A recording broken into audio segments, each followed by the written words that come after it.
Welcome back to my channel Gurukul. If you are watching my video for the first time, then please subscribe my channel and click the bell icon for all notifications. Hello everyone, welcome back to our channel Gurukul. आज हम लोग start करने जा रहे हैं chapter number 17। बहुत बच्चों का डिमांड आया, मैंने ऑलमोस्ट हर वीडियो पे ये डिमांड आया कि प्लीज़ चैप्टर 17 स्टार्ट करिए, चैप्टर 17 स्टार्ट करिए।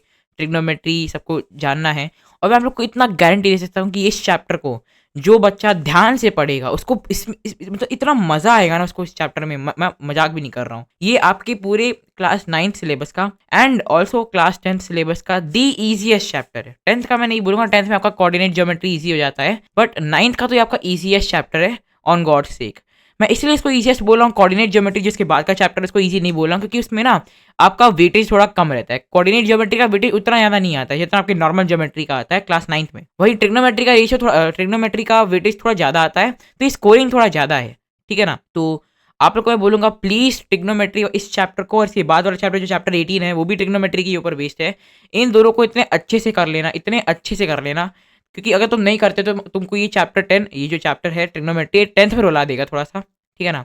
10th में मुश्किल होगा तुमको सॉल्व कर, इसलिए बोला 9th में इसको स्ट्रॉन्ग कर लेना अपना, ओके। और अब बिना टाइम वेस्ट स्टार्ट करते हैं। पहले मैं आप लोग को कुछ स्टैंडर्ड आइडेंटिटी समझा दूंगा, उनका प्रूफ आप लोग को थोड़ा बता दूं, ठीक है ना। क्योंकि मैं आपको मजाक भी नहीं कर रहा हूँ, आप लोग प्लीज़ पेशेंस के साथ इस एक्सप्लेनेशन वीडियो को देखना।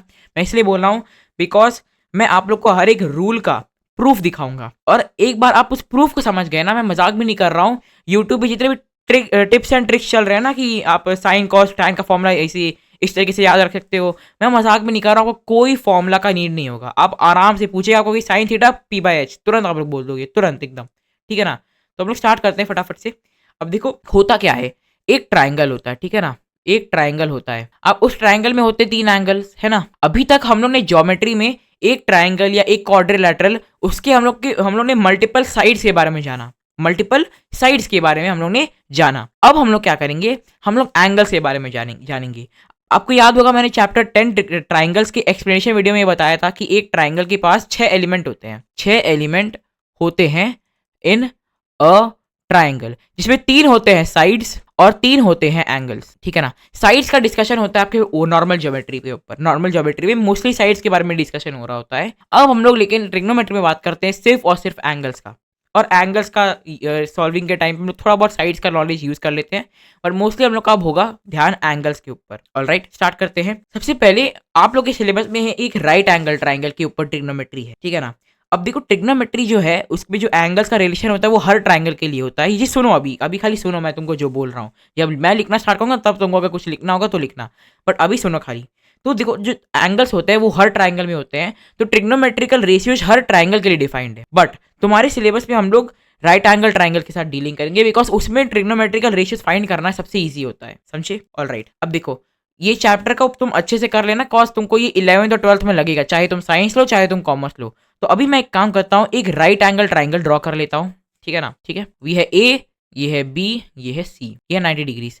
अब इस चैप्टर में हम लोग 3 टर्म्स का बात करेंगे, 3 सिंबल्स का बात करेंगे। ये है पी, ये है बी और ये है एच, ठीक है ना। पी माने परपेंडिकुलर, बी माने बेस और एच माने हाइपोटेन्यूज, ठीक है। बहुत लोग एच को हाइट लिखते हैं, बट यहाँ पे मैं पहले ही बता दे रहा हूँ, यहाँ पे परपेंडिकुलर जो होगा वो पी होगा, बेस जो होगा वो बी होगा, और हाइपोटेन्यूज जो है वो एच है। अब कैसे हम लोग बेस डिफाइन करेंगे, कैसे हम लोग परपेंडिकुलर डिफाइन करेंगे, सब मैं तुमको समझाऊंगा। अभी सब्र रखो, अपने घोड़ों पे लगाम रखो अभी, ठीक है ना। अब मैं एक काम करता हूं, इस ट्राइंगल में 2 एंगल डिफाइन कर दे रहा हूं, ठीक है ना। लेट अस से ये है एक एंगल ए मैंने ऑलरेडी यूज कर दिया है, तो मैं काम करता हूं यहाँ पे अल्फा लिख दे रहा हूं। इतना लोड मत लो, ये क्या है, ये है अल्फा और ये है बीटा, ठीक है ना। मान लो बस ये 2 एंगल है, लेट अस से 60 डिग्री है, वो 30 डिग्री है, कुछ भी मान लो बस अभी के लिए, इतना लोड मत लो। अब देखो तुमको पता है ये हाइपोटेन्यूस है, एसी जो है वो हाइपोटेन्यूस है, इसमें कोई सवाल नहीं उठना चाहिए, जो सवाल पूछेगा उसे मैं घर में घुस के मारूंगा, ठीक है ना। एच है तुम्हारा हाइपोटेन्यूस। अब देखो तुम्हारा फर्स्ट ऑफ ऑल अल्फा के लिए एक केस बना रहा हूँ और बीटा के लिए एक केस बना रहा हूँ। अल्फा के लिए परपेंडिकुलर क्या है, सोच के देखो, अल्फा के लिए परपेंडिकुलर क्या है, अल्फा की ऑपोजिट जो साइड होगा वो होगा उसका परपेंडिकुलर। समझना, तुम अभी बात सोचो। अल्फा और बीटा वो 2 एंगल एक राइट एंगल ट्राइंगल में जो कि 90 डिग्री नहीं है, ठीक है। और अल्फा के रिस्पेक्ट में परपेंडिकुलर क्या होगा, उसका ऑपोजिट साइड। अल्फा के ऑपोजिट कौन सा साइड है, मैं तुमको लेजर से दिखा दे रहा हूं, ये है अल्फा, है ना। अल्फा के ऑपोजिट है तुम्हारा ए बी, है ना। सो अल्फा के लिए ए बी हो जाएगा परपेंडिकुलर, है ना। अल्फा के लिए जो परपेंडिकुलर है that is A B is your perpendicular, और उसके अलावा जो साइड होगा वो बेस बन जाएगा, तो तुम्हारा B C is your base. अब बीटा के रिस्पेक्ट में क्या है, बीटा के रिस्पेक्ट में हमारा परपेंडिकुलर क्या होगा, बीटा के ऑपोजिट। बीटा के ऑपोजिट कौन बैठा है, देखो ये है बीटा, बीटा के ऑपोजिट है बीसी, करेक्ट, ठीक ठीक है ना। तो तुम्हारा बीसी क्या हो जाएगा इस बारी, परपेंडिकुलर, और ए बी क्या हो जाएगा, बेस, करेक्ट। अभी इस चीज का ध्यान देना, क्योंकि सवाल में ना बच्चे क्या करते हैं, इसमें गुल गोबर कर देते हैं पूरा, ठीक है ना। तुमको अल्फा के रिस्पेक्ट में साइन थीटा लिखना है, तुम बीटा के रिस्पेक्ट में लिख दे रहे हो, तो वो भाई वो गड़बड़ हो जाएगा, ठीक है ना। तो प्लीज ध्यान रखो, सबसे पहला चीज परपेंडिकुलर क्या होता है, एंगल के ऑपोजिट साइड। अगर वो एंगल 90 डिग्रीज नहीं है, राइट एंगल ट्राइंगल के लिए बोल रहा हूँ, अब इसको रट मत लेना, क्योंकि अगर रट लिए तो जब तुम्हारा राइट एंगल का केस हट जाएगा आगे आने वाले क्लासेस में, तो तुम बिगड़ खत्म हो जाओगे तुम पूरी तरीके से, ठीक है ना। तो तुम्हारा परपेंडिकुलर जो है उस एंगल के ऑपोजिट वाला साइड होता है in a right angle triangle when the angle is not right angle, the angle is not the right angle, ठीक है ना। अब देखो तुम्हारा अल्फा के रिस्पेक्ट में तुम्हारी ए बी हो गया पी, अल्फा के लिए बी सी हो गया बी, तुम्हारा बीटा के लिए बी सी हो गया पी, और बीटा के लिए ए बी हो गया बी। अब इतना तुमको नहीं सोचना चाहिए, आई होप ये चीज़ जो है मैं छोटा रखने का कोशिश कर रहा हूँ, बिकॉज ये इतना ज़्यादा इंपॉर्टेंट नहीं है, बस मैं कहना ये चाहता हूँ कि तुम गलती ना करो इस चीज़ में, ठीक है ना। ऑल राइट, अब देखो होता क्या है कि तुमको मालूम है मैं दो ट्राइंगल्स डिफाइन कर रहा हूँ, दो ट्राइंगल्स, ठीक है ना। लेट अस से ये एक ट्राइंगल है, ठीक है, ये एक ट्राइंगल है, और मान लो ये एक ट्राइंगल है, ठीक है। मान लो कि ये है 30 डिग्रीज, ये है 90 डिग्रीज, ये 60 डिग्रीज। मान लो ये है 30 डिग्रीज, ये है 90 डिग्रीज, ये 60 डिग्री। अब देखो जब हम लोग एंगल से बात करते हैं ना, तो हम लोग अब जब भी कोई फिगर के रेक्टिलिनियर फिगर या कोई पॉलीगन के रिस्पेक्ट में हम लोग एंगल का बात करते हैं, तो हम लोग एंगल के साथ साथ साइड को भी घुसेड़ लेते हैं बीच में, ठीक है ना। हम लोग एंगल के साथ साथ साइड्स को भी घुसेड़ लेते हैं बीच। अब तुम सोच के देखो, अपना लॉजिक लगाओ, यहाँ पे लॉजिक लगाओ, यहाँ तीनों एंगल्स इन दोनों के बराबर है, बराबर है। क्या इसका ये मतलब है कि तीनों के साइड्स भी बराबर हैं, हाँ, क्या इनके साइड्स बराबर हैं? The answer is no, the sides are not equal, the angles are equal but the sides are not equal. तो क्या तुम डायरेक्टली साइड्स को इक्वल कर सकते हो? नहीं कर सकते, लेकिन तुम इन साइड्स के रेशियो को इक्वल कर सकते हो। समझ में आया? तुम उस साइड के रेशियो को इक्वल कर सकते हो। I think I am trying to make it clear and I hope that you are able to understand it. The only thing I want to say is जब एंगल्स बराबर होना दो triangles के, ऐसा जरूरी नहीं है कि उनके तीनों साइड्स बराबर होंगे, मतलब उन दोनों ही ट्राइंगल्स के कॉरेस्पॉन्डिंग साइड्स बराबर होंगे। ऐसा हो सकता है कि उन जो दोनों ट्राइंगल्स के कॉरेस्पॉन्डिंग साइड्स बराबर ना हो, बल्कि वो उनका रेशियो बराबर हो, वो चीज पॉसिबल है। अब देखो, तुमने कभी सोचा ऐसा होगा कि क्या मैं जब कॉन्ग्रुएंसी तुमको पढ़ा रहा था, हम लोगों ने कौन कौन से एक्सियम्स का बात किया था? S S S side side side, S A S सास रूल, ए एस ए आसा रूल, और डबल ए एस, ठीक है ना। तो अब इसमें क्या कुछ बच्चे ऐसे जरूर होंगे जिन्होंने सोचा होगा कि हम लोग ट्रिपल ए रूल क्यों नहीं यूज करते हैं। जैसे हम लोग ने ट्रिपल एस यूज किया, माने हम लोग ने तीनों एस को बराबर कर दिया।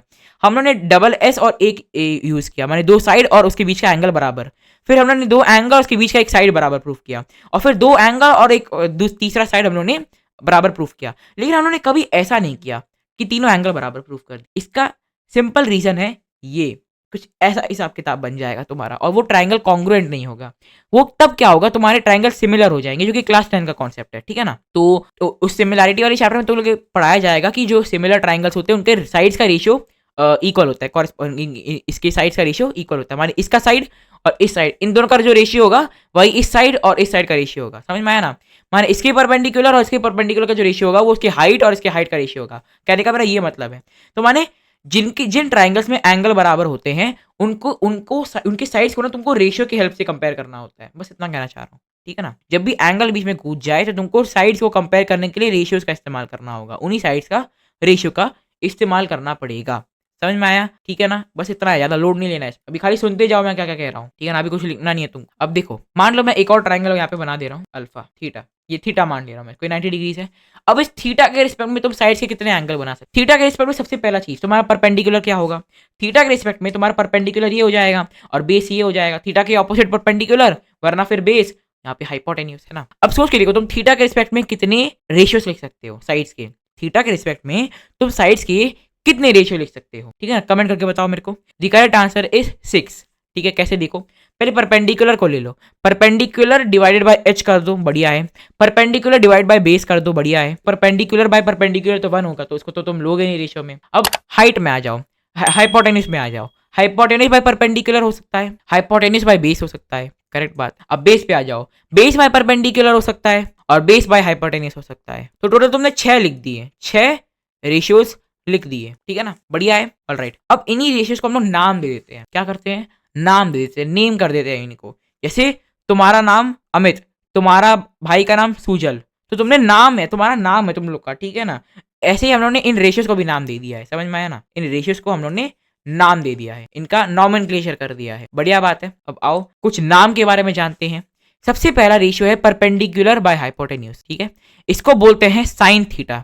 साइन, यहाँ पे एंगल थीटा है तो साइन थीटा, माने sine of the angle is the ratio of the perpendicular divided by its hypotenuse. समझ में आया, माने थीटा के रिस्पेक्ट में जो परपेंडिकुलर है वो divided by hypotenuse of the triangle is sine of that theta. समझ में आया, ठीक है, क्लियर है। फिर आता है कॉस थीटा। कॉस थीटा, अब cos theta is the ratio of the base with respect to the theta angle divided by the hypotenuse, माने बेस बाय हाइपोटेन्यूस। कहने का सिंपल मतलब थीटा के रिस्पेक्ट में बेस जो है उसका रेशियो हाइपोटेन्यूस के साथ। फिर आता है टैन थीटा, जिसको टैंजेंट बोलते हैं। कॉस थीटा को कोसाइन भी बोलते हैं, लेकिन शॉर्ट फॉर्म में इसको कॉस लिखा जाता है।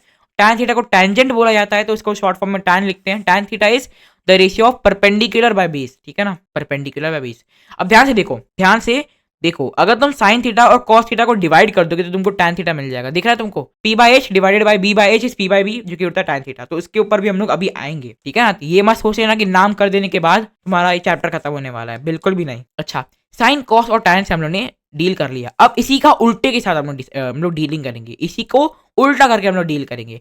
तो हो जाएगा हाइपोटेन्यूस बाय परपेंडिकुलर। इसको बोलते हैं cosec theta. Cosec theta, cosec का पूरा नाम होता है कोसिकेंट। कोसिकेंट, जैसे कॉस का पूरा नाम होता है कोसाइन, टैन का पूरा नाम होता है टैंजेंट, साइन का तो नाम साइन ही होता है, कोसेक का हो जाता है कोसेक, कोसिकेंट, ठीक है ना। फिर तुम्हारा हो जाएगा हाइपोटेन्यूस बाय बेस। इसको बोलते हैं secant, sec theta, secant sec theta. और परपेंडिकुलर बाय बेस का उल्टा हो जाता है बेस बाय परपेंडिकुलर, जिसको बोलते हैं कॉट थीटा। कॉट का मतलब हो गया कोटैंजेंट, ठीक है।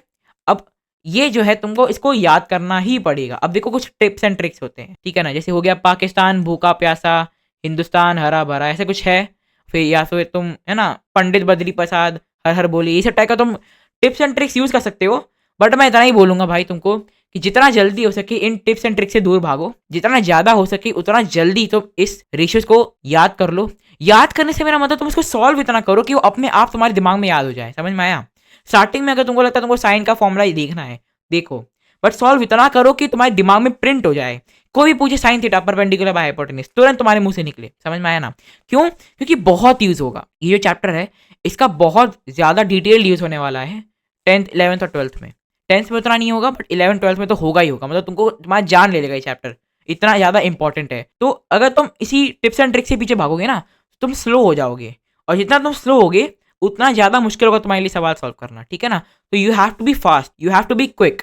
दैट इज वाई मैं रेकमेंड करूंगा स्टार्टिंग में भले तुम उन टिप्स एंड ट्रिक्स से यूज करो, बट अभी के लिए धीरे धीरे जितना जल्दी हो सके इन फॉर्मूला को याद कर लो, because that will be for your good only, ठीक है ना। उसमें तुम्हारा ही भला है, मेरा कुछ नहीं होने वाला, ठीक है ना। सो ये थे तुम्हारे स्टैंडर्ड रेशियोज, ठीक है ना। अब देखो तुम इसको ऐसे लिख सकते हो, एच बाई पी क्या है, 1 बाई साइन थीटा है ना।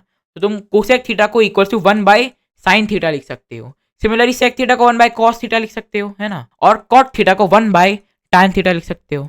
इसमें तो मैंने कुछ ऐसा रॉकेट साइंस तो लगाया नहीं है, इस रेशियो का इनवर्स ही तो किया है ना। तो sine theta is 1 by cosec theta या cosec theta is 1 by sine theta, बस ये कुछ और रिलेशन आ गया तुम्हारा, है ना। अब ये है बेसिक चीज, ठीक है ना। अब चाहो तो तुम यहाँ पे sec theta into cos theta is equals to 1 लिख लो, cot theta into tan theta equals to 1 लिख लो। तो ऐसे करते जाओगे तुम्हारा मल्टीपल रिलेशन बन जाएगा। जैसे एक तो है तुम्हारा रेसिप्रोकल रिलेशन, मानी cosec theta is equals to 1 by sine theta, sec theta equals to 1 by cos theta, ये सब टाइप का चीज। उसके बाद होता है कोशेंट रिलेशन, उस पर मैं भी आऊंगा। कुछ लोग मल्टीप्लीकेशन रिलेशन भी बताते हैं, बट उसमें होता कुछ नहीं है। तुम साइन थीटा को कोसेक थीटा के पास ले आओ, वो 1 बन जाएगा, इसमें और कुछ नहीं है, ठीक है ना। बस यही है, ऐसा कुछ भी इसमें मुश्किल नहीं है। अब आता है कोशेंट रिलेशन पे, इसमें कुछ भी भारी नहीं है, बस इतना याद रखना होगा। देखो तुम देख पा रहे हो यहाँ पे साइन थीटा और कॉस थीटा का तुम रेशियो लोगे तो टैन थीटा बन जाएगा, है ना। P by H into H by B is P by B, so P by B is tan theta, माने sine theta by cos theta equals to tan theta. Correct correct, कुछ भी मुश्किल नहीं है। अब टैन थीटा का उल्टा क्या होता है, कॉस थीटा, कॉट थीटा। तो टैन थीटा का उल्टा अगर करना है मेरे को कॉट थीटा, तो मेरे को कॉस और साइन का भी उल्टा कर देना होगा, तो जाएगा तुम्हारा cos theta by sine theta, है ना। सिमिलरली कॉस थीटा और साइन थीटा ये होता है कॉट थीटा। अब यहाँ पे तुम तो ध्यान से देखोगे तो कोसेक और सेक का रिलेशन से तुमको क्या मिलेगा, cosec theta divided by sec theta is equals to cot theta, है ना। ये देखो h by p divided by h by b equals to b by p, है ना, क्योंकि h और h कट जाएगा, that is cot theta only. तुमको cosec theta by sec theta equals to cot theta मिल गया, है ना। और सिमिलरली इसका उल्टा कर दो तुम, यहाँ पे तो हो जाएगा तुम्हारा sec theta by cosec theta equals to tan theta. ये चार रिलेशन तुम चाहो रट लो, तुम चाहो मत रटो, बट क्या चीज रटना जरूरी है वो है ये अगर तुमको ये आता है ना, तुम बाकी कुछ भी बना लोगे अपने हिसाब से, कुछ भी कर लोगे इस चैप्टर में। बस ये याद रखना है, ठीक है ना। गधों की तरह तुमको सब कुछ याद नहीं रखना है इस चैप्टर में, बस ये याद कर लो साइन थीटा कौन सा रेशियो होता है, कॉस थीटा कौन सा रेशियो होता है। अगर ये याद रहता है तो ये सब तुम खुद से भी बना लोगे, इसमें कुछ ऐसा रॉकेट साइंस नहीं लगा हुआ है, ठीक है ना। बस यही था क्वेश्चन रिलेशन। अब आते हैं इस चैप्टर के मुख्य फॉर्मेट पे, जो कि होता है तुम्हारा स्क्वायर रिलेशन। ये होता है इंपॉर्टेंट। अब चाहो तुम इसको रट लो, चाहो तुम इसको मत रटो, वो तुम्हारे ऊपर है, लेकिन हाँ इसमें एक फॉर्मूला जरूरी है जो कि तुम रटना प्रेफर कर लो, उसको रट लो क्योंकि ज़्यादा यूज होता है वो, तो मैं आता हूँ उस पर। लेकिन इतना मैं बोलूँगा तुम एटलीस्ट प्रूफ जरूर देख लेना उन रिलेशंस का, ठीक है ना, प्रूफ जरूर देख लेना। और मैं रेकमेंड करूँगा कि तुम रट लो उन रिलेशंस को, बिकॉज तुम्हारा टाइम बचेगा। द मेन चीज़ जो है इसमें वो है तुम्हारा टाइम बचाना, ठीक है ना। और ये ट्रिग्नोमेट्री के सवाल थोड़े लंबे हो सकते हैं, थोड़ा टाइम लग सकता है सॉल्व करने में, दैट इज मैं बोल रहा हूँ कुछ कुछ चीज़ों को रट लेने को, क्योंकि तुम्हारा टाइम बचाएगा एट दी, और ये यूज़ होगा तुम्हारा फ्यूचर में, ठीक है ना। तो अब हम लोग आते हैं तुम्हारे स्क्वायर रिलेशंस पे, ठीक है ना, स्क्वायर रिलेशंस पे। तो सबसे पहला स्क्वायर रिलेशन ये कहता है तुम्हारा कि साइन थीटा का जो स्क्वायर होता है प्लस कॉस थीटा का जो स्क्वायर होता है ये हमेशा 1 होता है, हमेशा, चाहे थीटा कुछ भी क्यों ना हो, कुछ भी क्यों ना हो, ठीक है ना। अब देखो कैसे प्रूफ किया है, ध्यान से देखना। एक ट्राइंगल बना रहा हूँ, ये है तुम्हारा थीटा एंगल, ये 90 डिग्रीज, ये तुम्हारा P, ये है B, ये है H, इसमें तो किसी को कोई सवाल नहीं होना चाहिए ना। ये परपेंडिकुलर, ये है बेस, ये है हाइपोटेन्यूज। अब साइन स्क्वायर थीटा क्या होगा, परपेंडिकुलर बाय H उसका स्क्वायर, है ना। P बाय H होता है साइन थीटा, तो उसका स्क्वायर, प्लस कॉस थीटा क्या होगा, B बाय H उसका स्क्वायर, स्क्वायर कर दो हो जाएगा P square plus B square divided by H square. और P square by P square plus B square तुम्हारा पाइथागोरस थ्योरम से क्या कहलाता है कि P square plus B square is equal to H square only, है ना। परपेंडिकुलर का स्क्वायर प्लस बेस का स्क्वायर इक्वल टू हाइपोटेन्यूज का स्क्वायर डिवाइडेड बाय हाइपोटेन्यूज का स्क्वायर, दैट इज 1। प्रूव हो गया ना, प्रूफ हो गया। तो पहला स्क्वायर रिलेशन तुम्हारा प्रूव हो चुका है, बढ़िया बात है। Sine square theta plus cos square theta equal to 1। अब इस पोर्शन में मैंने एक गलती की थी, मैं गधों की तरह क्या करता था, अगर थीटा और अल्फा दिया है, मतलब अलग अलग एंगल दिए हुए हैं, साइन स्क्वायर थीटा और plus cos square alpha, minus sine square 60 और कॉस स्क्वायर 45, मैं उनको भी जोड़ के 1 कर दूं, तो प्लीज मेरी ऐसा बड़ा गधा मत बनना, ठीक है ना। दोनों एंगल सेम हो तभी इसको यूज, ठीक है। ये हो गया तुम्हारा स्क्वायर रिलेशन पहला वाला। आते दूसरे वाले पे। दूसरा वाला क्या कहता है कि tan square theta plus 1 equals to sec square theta, ठीक है। कैसे प्रूव करेंगे, देखो अभी ट्राइंगल बना लो अपना, ठीक है ना। कुछ भी अगर तुम्हें समझ में ना आए ट्रिग्नोमेट्री में, ट्राइंगल बना लो, कोई नहीं रोक रहा तुमको उसको करने से। परपेंडिकुलर बेस हाइपोटेन्यूज, ठीक है, 90 डिग्रीज। tan थीटा क्या है, परपेंडिकुलर बाय बेस, है ना, p बाय b इसका square plus 1 equals to sec square theta, माने तुम्हारा कॉस का उल्टा होता है, तो b बाई एच माने h बाई बी, तो ये हो जाएगा तुम्हारा h बाई बी स्क्वायर, ठीक है। अब खोल दो स्क्वायर को, तो हो जाएगा तुम्हारा p square by B square plus 1, तो ये हो जाता है तुम्हारा p square plus b square divided by B square. और तुम्हारा ये पाइथागोरस थ्योरम क्या कहता है कि परपेंडिकुलर का स्क्वायर प्लस बेस का स्क्वायर इक्वल टू हाइपोटेन्यूज का स्क्वायर बाई बी स्क्वायर, जो कि होता है h बाई बी का square. So H is equal to R H S हो गया, बस यही था तुम्हारा प्रूफ, कुछ भी नहीं है इसमें। अब सिमिलरली तुम क्या करो, तुम्हारा cot square theta plus 1 equals to cosec square theta को तुम अपने घर में खुद प्रूफ करो, ठीक है ना। दिस इज योर होमवर्क, कुछ नहीं करना है, परपेंडिकुलर बाय बेस का उल्टा कर दो और तुम्हारा हाइपोटेन्यूज बाय परपेंडिकुलर कर दो, बस हो गया, सवाल सॉल्व, निपट गया, ठीक है ना। इसको तुम अपने घर में प्रूफ कर लेना, ठीक है ना। बस अब हम लोग आते हैं फटाफट से अपने चैप्टर पे, एक्सरसाइजेस पे, उसको धड़ाधड़ हम लोग उड़ाएंगे, ठीक है ना।